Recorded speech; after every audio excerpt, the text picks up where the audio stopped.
Yo, what is up sa inyo mga kaibigan? Ito na nga isang napakabangis na update mga kaibigan.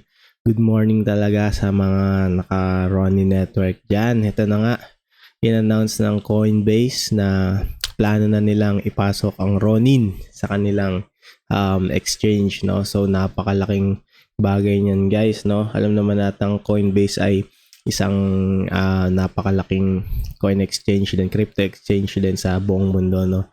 So big news niyan, big news, 'di ba? So yun, dami nag-aano, 'di ba?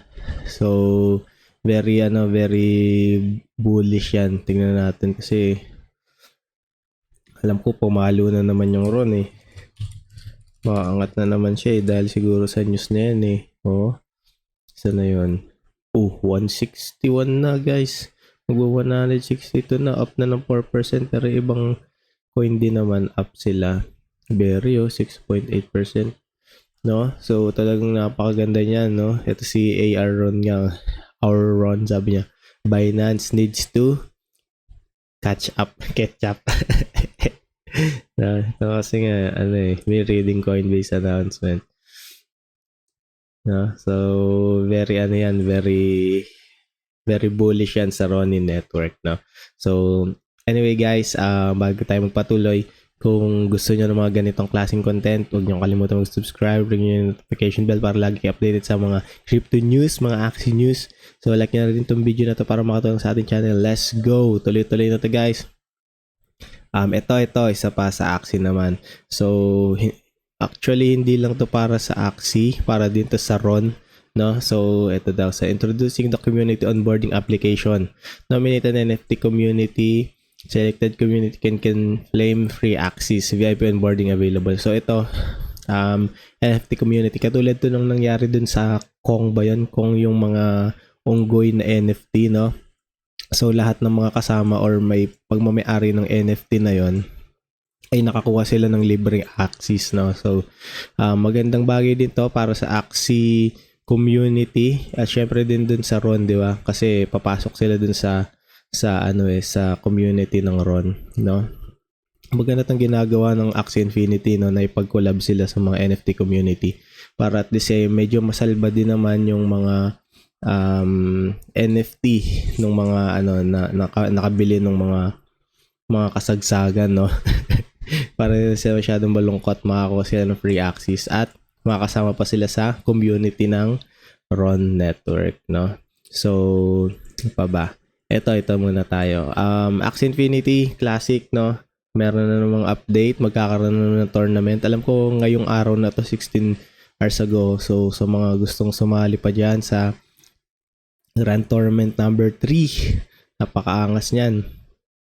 So, mag-register na kayo dun sa sa Axie Classic. Alam ko gold lang ang niyan 150 gold lang. Yan. So ito, saan ba yun? Ito pala. Ito, meron na namang update ang Axie Classic, no, mga kaibigan. So, ito achievement, simula na nag-comeback yung Axie Classic, no. So, ito napakadami nito. Unique user 280,900, oh. Grabe talaga mga player ng Axie Classic. Mga nagbabalik loob. Pick count dami, 10,000. 6 million deposit. Grabe. Sabihin, maraming naglaro ng Curse Coliseum na SLP ang reward, no, mga kaibigan. Gold burn, dami rin na burn na gold. No? Premium. Ang dami pala. 43,600 yung mga nabenta na SLP. Times mo pa yun sa 150, no? Kasi yun yung presyo ng SLP. So, ito mga balak nilang update sa Axie Classic. Ito pala yung mga na ship na nila. So, yun nga, yung mga balancing patch, Goda Morning. Ito yung makita mo yung mga yung mga meta sa Axie Classic. Premium Coliseum. So, ito yung mga upcoming na changes sa February. Alam ko, parang bukas ba? Or ngayon nila i-update to. February 2. So, ito pala yun, this Friday. So, ngayon yan, February 2. Ito, maganda to. Sa Arena, 200 AXP na per win. So, mas mataas na siya, no? So, talagang mag-grind na rin yung mga Axie Classic player dyan. Tapos, Grand Tournament game. Ito, maganda, no? Pag sumali ka sa tournament, kada panalo mo, 400 AXP. Tapos dito din sa Curse Coliseum, mas mataas na ibibigay na AXP, no? So kahit medyo talo ka or natalo ka sa kalagitnaan, medyo okay na din kasi mataas yung XP na makukuha mo. So kapag win streak ka, eto, so 200 times yung win streak mo. Kunyari nakaano ka, 5 win streak ka na, so 200 times 5. So magkano yun? Nasa 1,000. Tama ba 1,000? No, 1,000 AXP na yung panalo mo na. Tapos pag nanalo ka pa sa susunod, mas mataas pa, no? Mas maganda yon. Pero kapag natalo ka, 100 AXP ang makukuha mo. Pag 0 wins ka pala, 0 wins. At tingin ko ito, hindi mo siya makukuha per win. So, kumbaga isang bagsakan mo siya makukuha. Okay. Ito, meron naman bago collectible Coliseum, talagang binibigyan nila ngayon ng pansin yung mga collectible axes, no? So, syempre, para hindi naman masyado malungkot yung mga collectors na mahal-mahal lang bilhin nila dun sa ano nila, sa mga axes nila, tas wala masyadong gamit. Feeling ko okay din yung mga ganito kasi nga naman, syempre, kung sino yung mas maraming ininvest, di ba? Ganun talaga ang buhay. Mas marami kang ininvest, mas marami kang benefits, no? Para hindi naman din gaanong malungkot yung mga malaki talaga yung ininvest dito sa laro, no?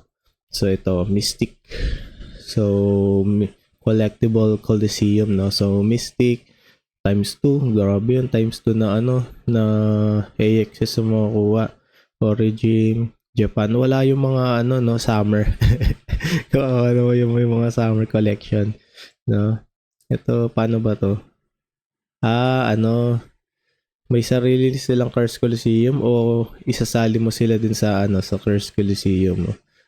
Oo nga, mukhang ganun. Isasali mo sila din sa Curse Coliseum. Okay din to para sa mga Axie, ay sa mga collectible Axie, no? Kasi madalas na mga collectible Axie, mga Mystic, mga Chapsuya, mga yan, no? So, dito mukhang matutuwa sila.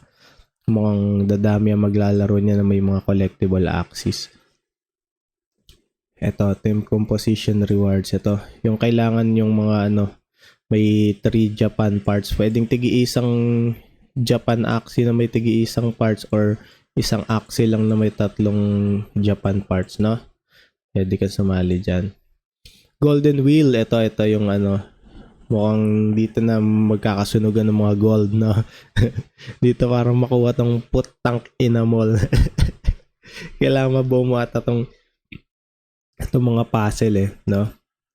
Pero pwede ka na mag-free spin, no? So, sticker lang naman din yan makukuha mo. Kasi di ko lang alam kung kailan to ma-activate yung putang inamol na sticker. Kasi sa classic hindi siya pinipindot tulad ng sa origin na pwede ka mambuyo, no? So, ito na nga yun yung sinabi kanina, Grand Tournaments. Number 3 ay magsisimula na. Ito, registration pa lang ngayong February 2. Ito na guys, ang isa sa pinaka mukhang maangas na update dito sa Classic. Sana magkaroon din ito sa Origin, no, yung guilds. So, ito nga, players will be able to join and create their own guild. Ganda na ito guys. Parang sa na, Clash of Clans. Ganda na rin ang graphics sa Classic, oh. Mukhang i-update din nila yung graphics sa Classic. Hindi na siya medyo pixelated. February EOM. Ano ba EOM? Hindi ko sure eh. So yan, guilds will earn XP from CC tournament results which will help in leveling up their guilds, no? So guild leaderboard, each win in arena contributes 1 point to guild points, each win in Coliseum contributes. Okay, so mas marami kang points na makukuha kapag yung mga members mo nananalo palagi sa sa mga laro sa arena or sa Coliseum. Mas marami sa Coliseum, no? So, ito yung mga pwedeng members, guild elite, guild leader, guild commander. Hindi lang natin alam kung ano pa mga pwedeng gawin nito mga to, no? Guild members will able to contribute points by doing some activities. Siguro may mga quest din yan, no? Yung mga quest. Tapos, sana magkaroon ng ng guild leaderboard. Sino yung mga pinakamataas na guild? Magkakaroon ng SLP o kaya AXS din, no? O kaya gold, para talagang i-grind ng mga tao yung yung paglalaro nila, para maengganyo sila kasi may mga kasama na sila eh. Uy, galingan mo naman. Tutulong sa'yo mag-grind. Uy, hindi ka na naglalaro, di ba? So, parang sa Clash of Clans dati, no? Ito, Axie Classics Art and Arena Leaderboard. We understand the nostalgic value of classic arts, all for your community having a fundamental part of the journey. Yan. So, kung ano man yan, planning tayo na sa leaderboard experience. Yan. So, yan ang update natin sa Axie Classic, mga kaibigan. No? So, punta naman tayo dito sa mga coins natin. Coin update na tayo, guys. Price check.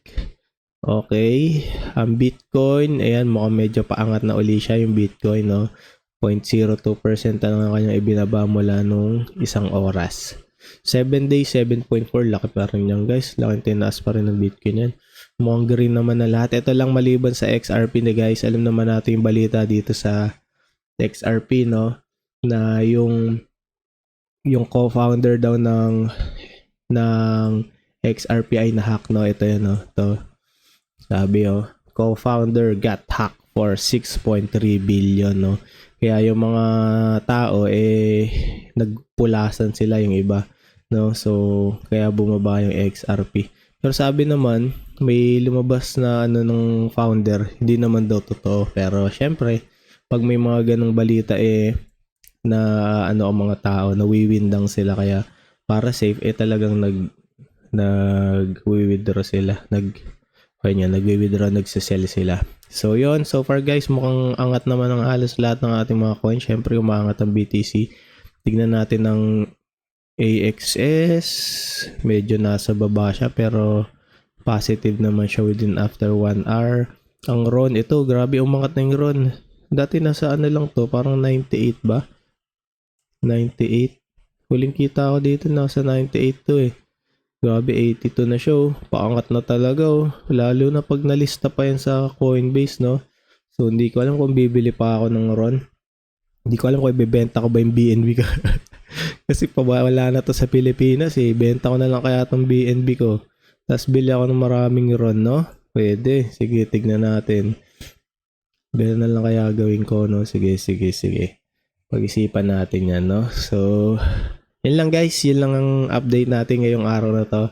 Ito lang naman na pinaka pasabog ngayong araw. Coinbase ay malilista na ang RON. So, don't forget to subscribe, mga kaibigan, kung gusto niyo pa ng mga ganitong klaseng content. Yun lamang. Peace, power.